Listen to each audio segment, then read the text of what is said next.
Leía uno de sus estupendos cuentos, un auténtico Dios mío.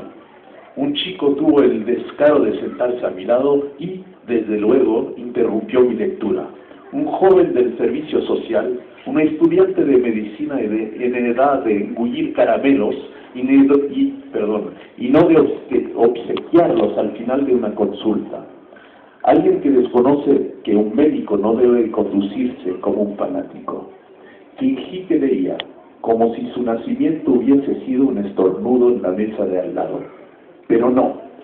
El muy idiota me preguntó si yo era el doctor Emilio Nazar.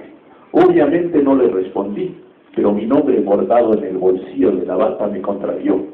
Dijo que quería charlar de nuestra carrera. Plural, o sol plural. No pude más. Me pregunté quién demonios era. Lo dejé claro.